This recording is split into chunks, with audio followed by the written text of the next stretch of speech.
First news বাংলার সংবাদে স্বাগত জানাচ্ছি আমি ইশরাত জাহান। প্যারিসে চার্লি হেবদো হামলার ১০ম বার্ষিকী উপলক্ষে একটি স্মরণ অনুষ্ঠান অনুষ্ঠিত হয়েছে।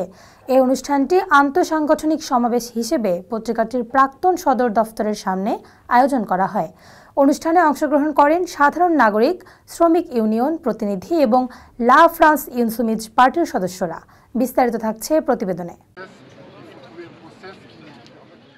10 বছর আগে আল কায়েদার সাথে যুক্ত দুই সশস্ত্র সন্ত্রাসী চার্লি হেবদোর অফিসে হামলা চালায়। ধর্মীয় ভাবাবেগে আঘাত হানার জন্য পরিচিত চার্লি হেবদো পত্রিকাটি নবী মুহাম্মদ সাল্লাল্লাহু আলাইহি ওয়াসাল্লামের ব্যঙ্গচিত্র এঁকেছিল।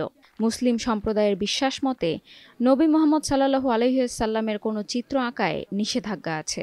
তাই তারা ক্ষুব্ধ হয়ে এই হামলা চালায়। ফলে সেখানে 12 জন নিহত হয়।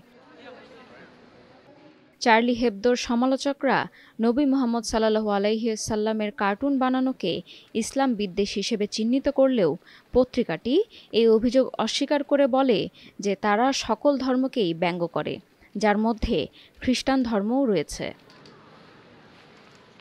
চার্লি হেবদো হামলার 10ম বার্ষিকীতে একটি বিশেষ সংস্করণ প্রকাশ করেছে, যার কভার পেজের ব্যঙ্গাত্মক কার্টুনে একজন মানুষকে হাসি মুখে বন্দুকের নলের উপর বসে থাকতে দেখা যাচ্ছে এবং তার সামনে লেখা আছে শাশ্বত বা অবিনশ্বর।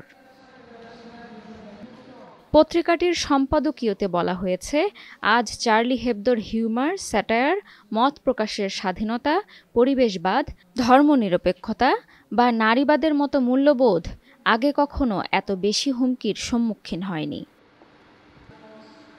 স্মরণ অনুষ্ঠানটি চলাকালে হামলার শিকার সাংবাদিক সহ অন্যান্য নিহতদের স্মরণে 1 মিনিট নীরবতা পালন করা হয়। এই হামলা ফ্রান্সের সাংবাদিকতার স্বাধীনতার উপর একটি মারাত্মক আক্রমণ হিসেবে পরিচিতি পায় এবং মুক্ত মত প্রকাশ ও ধর্মীয় সহনশীলতা নিয়ে বিশ্বব্যাপী আলোচনা পুনরুজ্জীবিত হয়। Desk report, first news Bangla.